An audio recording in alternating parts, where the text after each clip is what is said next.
Hi everyone and welcome back to my channel. So today I have got a pretty chilled video for you guys and it is just a Q&A.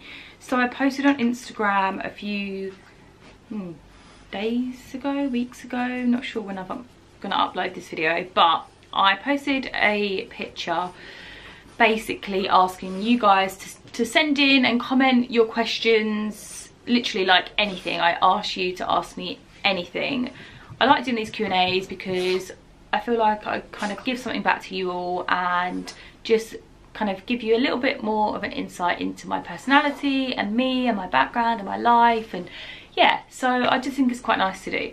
So first question, what do I tell my hairdresser to get your hair cut? So please excuse that noise, that's Luna. Luna, you itchy? Oh yeah, good girl. Right, sorry about that. Okay, so what do I tell my hairdresser to get your hair cut? So probably the best thing to do is show them a picture. I call this a long bob, and I always ask the back, I mean it's grown out of the style now, but I always ask the back to be cut slightly higher than the front, and then I keep the front long and then the back, and I also ask for it to sit just sort of at the top of my neck here. So yeah, so that is what you could ask your hairdresser if you want to get this hairstyle. How did you start doing blogging, and what tips can you give someone who is not self-confident, has no self-confidence? So I got into blogging, I've probably said this before, but for those of you that are new and or haven't watched a Q&A before, I wanted to be a fashion stylist when I left university, and I went into freelance styling and I worked with a couple of stylists, did a few shoots here and there, and kind of just really got into fashion and loved it. Then I started a blog to showcase my work, and then in the end I started to showcase my own personal style as well as my shoots. And then I struggled with money and living in London, so I got a job in social media, and then sort of discovered more about blogging and fashion blogging and how it all kind of works. And I work with fashion bloggers through my job, and then it kind of just gave me the confidence to kind of really push that side of it. And so I kind of stopped doing the styling and just focused on my own style and showcasing that sort of thing, and then it just kind of developed from there really. Tips for self-confidence, I think you just got to be yourself and not care what other people think. And I think a lot of people lack the confidence in themselves because they're so worried about people's thoughts and opinions and being judged, and I think that's where people can go wrong a little bit. I'm not saying it's right or wrong, I'm just saying I think to feel a little bit more confident in yourself, you've got to feel happier with yourself and things that you're achieving or the way that you look, and just don't care about what anyone thinks. Like, be you. You've only got one life at the end of the day. Live it the way you want to live it. Don't be scared to have coloured hair or do something if you're scared that you're going to be judged. And don't lack confidence in doing that. Own it. Like, you've got one life, live it your way. And yeah, that's all I can say on that subject. How did I learn to do makeup? Did I need any studies? Do you know what? I've always been quite good at copying. I used to do art at school, and not that I copy anyone's makeup. Like, obviously I search the web for inspiration, and then I like to give it my little twist. So I might find an eye look I really like, but then I'll change the colours and I'll add a bit of glitter. So I kind of like use images as inspiration and then just give it a bit of a Sophie twist. That's what I like to do. It's the same, yeah, but when I did art at school, I'd be so good at copying work or taking inspiration from people, and then I kind of just turn it into my own piece.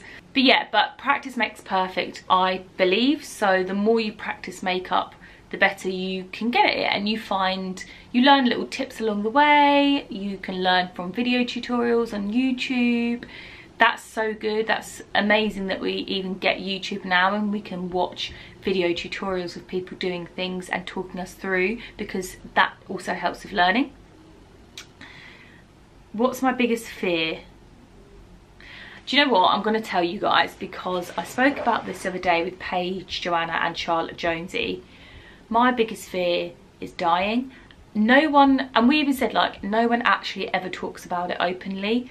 I don't really like to talk about it. I go through phases where I get really scared about dying. I have a really big fear of it. It's why I'm scared of flying, because I'm not in control and anything can happen. So another fear of mine is flying and getting on planes, which obviously I know I do a lot of traveling. I don't let it stop me from doing stuff, and I don't let it stop me from living. I still enjoy my life, but yeah, ever since my dad passed away, and I think I've been close to death and I've grieved, it's just really made me fear it. And I can talk about it now because I'm not letting my brain think about it. But yeah, I go through phases where for about 3 or 4 months, every day I wake up and the first thing I think about is that I'm scared about dying, and I think about death. Sometimes it's so sad, but sometimes I look at Luna and I think, oh my God, imagine if you were not here, or imagine in, you know, 15 years time and you're gonna die, sort of thing. And it's horrible to think like that. But Paige Joanna said that someone spoke about it on This Morning, and she spoke about it to us, and we all said we have a fear of dying, but no one ever talks about it because it's the unknown. And yeah, so that is my biggest fear. But I go through phases of getting really anxious about it, and it taking over my life. I'll be in the shower and I think about it, and I think I don't want to think about it, like stop thinking about it. And then I'll wake up one day and I've stopped thinking about it and I'm fine for the next few months. But then I'll think about it again, and then I'll be back feeling anxious for a few months. So yeah, I have my ups and downs with it, but I'm fine at the moment. How long have I been with Robin, and how did we meet? We've been together now for 8.5 years. It'll be 9 years in January. Actually, it's more than that. So it's nearly 9 years.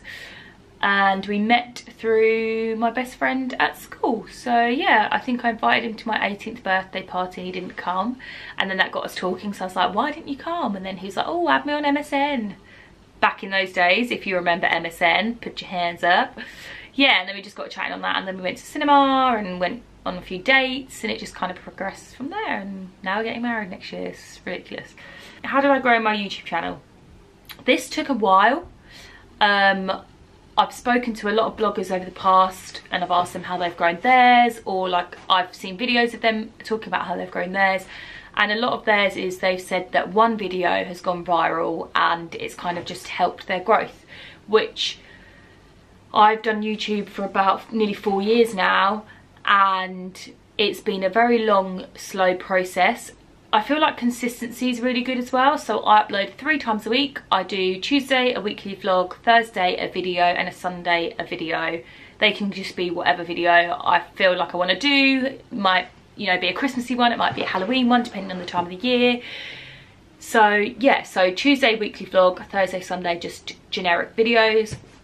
Obviously I theme it along things that I enjoy, and I think you guys will enjoy, like hair dye and things like that. They're my most viewed videos. So to me, I look at my content and I think, what's got the most views? What do you guys want to see? What are you most interested in? So I kind of try and theme my videos along stuff like that. Obviously I can't dye my hair all the time because I have to wait for it to fade and things. But yeah, one of my videos has pretty much gone viral. It's got like 3 million views, which is my split hair dye. I'll pop a link below if you want to see and you haven't seen that yet. And that's literally just helped me grow ever since that. It's been a year now. That's nearly a year that's been up. And it started growing as soon as I uploaded it. It did really, really well. And I didn't even think it would get to 3 million. Like, it's ridiculous. But it has, which is amazing, and I'm so grateful that everyone's really enjoyed it and wanted to watch it. But yeah, that's kind of how I grew my channel and how I'm still growing it. I'm still growing it, like it's still a work in progress. What mascara do I use?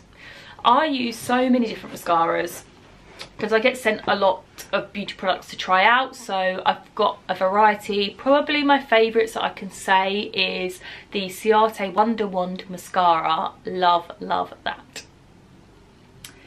What sort of reaction do you get to your bright coloured hair? Do you ever get negative ones? I get a lot of negative ones on YouTube, not because of the colour, it's mainly because of my technique. And I'm not going to stand here and say I am a hairdresser or hairstylist. I'm not a makeup artist. I just love to dye my hair at home and I love to do it myself. I just show you how I do my hair, and how you interpret that and want to take that is up to you. It's your decision. Yeah, I get a lot of abuse saying that I don't do it right, but I don't know, I just like doing it by myself. And you know, thank God, touch wood, I haven't ruined my hair yet, and I've been doing it for about 10 years, so yeah. But on Instagram though, a lot of people love my coloured hair, and yeah, I seem to get quite a good reaction on there. Do you see your role with social media as an influencer being a career with longevity and growth, or do you have plans for what you want to do in the future? So I always get worried about this, because the last year and a half since being full-time, I've worked with lots of brands, and I've been so busy, it's been great, and I've been working continuously and I haven't really stopped. So that's brilliant, but when's it going to slow down? I always say this to myself. That is why I started Sophie Hannah Beauty, because I would love, well, I'm doing it now, but I'd love to obviously take that to the next level. So once blogging kind of starts slowing down for me, I'm going to really put more into Sophie Hannah Beauty, and I want that to kind of take over. So that's where I see my future, obviously, you know, growing Sophie Hannah Beauty and having a beauty line, whether that's hair dyes, makeup, things that I want to go into.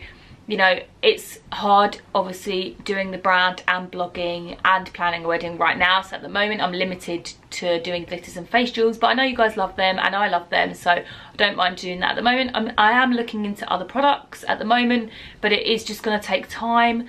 So yeah, so I think hopefully maybe the next year or 2 years we'll have a lot, well, kind of a variety of different products on Sophie Hannah Beauty, but in the future I think that's where I kind of want to take it. And then if I have kids, I would love to have a children's blog, children's fashion blog, because you know, there's not, to be honest, there's not many children's fashion wear brands out there, not on the high street anyway. And yeah, I think I'd quite like to do like a kiddie kind of blog when I have a child. Tell us a bit about your love story with Robin. Oh right, well I've already spoken about that. Robin said, when can we get another puppy? Soon. Are you ever going to dye your hair blue again? It's back, guys. What do you think?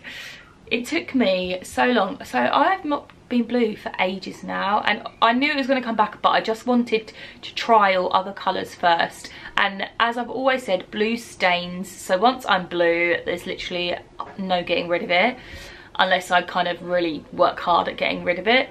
So that's why I kind of held out and trialed like other colours first, just for a bit of fun. What are the questions we got? I love the fact that you're quirky and try out fun different beauty hacks or ideas. Do you do this consciously as a way of broadening people's idea of beauty due to the pressure but on young people to conform? Yeah, you know what, I think it's fun to just have a bit of fun with beauty, which is why I've done the glitter pits, which is why I did the nostril hair extensions, just because also life can be serious at times, and I think it's nice to make people laugh, and that's why I've done those videos. Because yeah, I just thought, you know, on a Sunday when someone's chilling, they might not be having a very good day, and they'll see my funny nostril hair video and it might just make them laugh for 30 seconds. I just think that's quite nice and rewarding. I also think, you know, beauty is serious. There's a lot of people out there doing, you know, don't get me wrong, I love doing serious makeup looks and saying, you know, get ready with me for a night out, and that kind of, that's what I mean serious, as in like a normal actual wearable makeup. But I think it's fun to just play around and mess around with looks, because, you know, what is the norm? Like, that's just what society tells us to wear and to look, and how to do our eyebrows and how to do these things. But there's so much more you can have, like, do with beauty, and I think you can just have so much fun with it. So yeah, I like doing those videos now and then. My favourite festival has to be Secret Garden Party, which they've unfortunately finished now, but I was talking to everyone whilst I was there this summer, and everyone did say that they think another festival is going to come back and take its place, or it's going to move somewhere else. So I don't think it's definitely over yet, but we shall see. Do you wish you had longer hair so you didn't have to wear hair extensions? So I don't actually wear hair extensions anymore. I got them put in earlier this summer because I just wanted a change, a little bit of fun, but to be honest, I regret getting them. I didn't enjoy them. It was painful to sleep on at times. You could see the bonds when I did hair tutorials, and I couldn't really do a lot with the hair. So yeah, it was fun to have for a few months, but I don't think I'll be getting those extensions back. And yeah, what colour will I dye my hair next? Well, as I said, I'm stained blue now, so I think I'm going to experiment with different shades of blues and like ombre and all over, maybe like another split hair. So I'm just going to have fun messing around with those types of colours in the future. Yeah, because I want blue hair for my wedding, I think. Yeah, that's all the questions that got written on my Instagram post, so thank you all for commenting. Please comment below if you've got any more questions. I will try my best to get back to you, and yeah, I will see you in my next video. Peace out.